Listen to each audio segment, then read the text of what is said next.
বন্ধুরা, ফেসবুকের নতুন আপডেট আসার পরে কিভাবে ফেসবুক প্রোফাইলের বায়োতে এরকম স্টাইলিশ টেক্সট অ্যাড করতে পারবে, চলো আজকের এই ভিডিওতে তোমাদেরকে দেখিয়ে দিচ্ছি। তো সর্বপ্রথম তার জন্য চলে যেতে হবে তোমাদের মোবাইলে থাকা কোনো একটা ব্রাউজারের মধ্যে।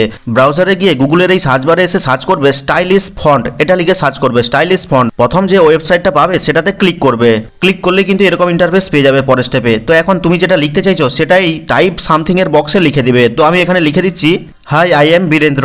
তো দেখো এখানে কিন্তু অটোমেটিকই কিন্তু বিভিন্ন স্টাইলের বিভিন্ন ফন্টের কিন্তু হাই আই এম বীরেন্দ্র এখানে পরপর লেখা অটোমেটিক হয়ে গেছে। এখন তোমার যেটা পছন্দ সেটা কপি করে নেবে। তো আমি এখান থেকে এই ফন্টটা কপি করে নিচ্ছি। এই যে কপি আইকনটা রয়েছে এখানে ক্লিক করলে কিন্তু কপি হয়ে যাবে। এরপর সরাসরি চলে যাবে ফেসবুক অ্যাপের মধ্যে এবং তোমার প্রোফাইল আইকনে ক্লিক করবে। ক্লিক করার পরে দেখো এখানে কিন্তু সহজে বায়ো অ্যাড করার অপশন কিন্তু পাওয়া যাচ্ছে না। তো এরকম ইন্টারফেস আসার পরে নিচের দিকে দেখো পার্সোনাল ডিটেলস নামে একটা অপশন রয়েছে এবং তারই ডান দিকে দেখো একটা পেন্সিল আইকন রয়েছে। তো এখানে জাস্ট ক্লিক করবে। ক্লিক করলে কিন্তু এরকম ইন্টারফেস পেয়ে যাবে।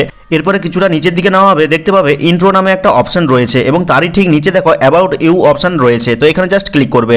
ক্লিক করলে দেখো অ্যাড এ বায়ো নামে একটা অপশন চলে এসেছে এবং ইন্ট্রোডিউস ইউর সেলফ নামে একটা বক্স চলে এসেছে। এই বক্সের মধ্যে তুমি যে টাইটলিশ টেক্সটটা কপি করেছিলে সেটা পেস্ট করে দিবে। আঙুলটা প্রেস করে রাখবে, প্রেস করে রাখলে কিন্তু পেস্ট অপশন আসবে। এখানে ক্লিক করলে কিন্তু পেস্ট হয়ে যাবে। এরপরে দেখো নিচে কিন্তু সেভ অপশন রয়েছে, এখানে ক্লিক করবে। ক্লিক করলেই দেখতে পাচ্ছ এখানে কিন্তু বায়োতে আমার স্টাইলিশ টেক্সটটা অ্যাড হয়ে গেছে। এরপরে ব্যাকে ফিরে আসছি। ব্যাকে ফিরে আসার পরেই দেখো এখানে কিন্তু দেখাচ্ছে প্রোফাইলের নিচে দেখো হাই আই এম বীরেন্দ্র লেখা রয়েছে। আর এইভাবে কিন্তু খুব সহজে তুমি যে কোনো স্টাইলিশ টেক্সট তোমার ফেসবুক প্রোফাইলের বায়োতে অ্যাড করে নিতে পারবে। ভিডিওটা ভালো লাগলে লাইক করে চ্যানেলটিকে সাবস্ক্রাইব করবে, কমেন্ট করে জানাবে কেমন লাগলো আজকের এই ভিডিওটা। তো দেখা হচ্ছে পরবর্তী কোনো এই ধরনের হেল্পফুল ভিডিওর সাথে।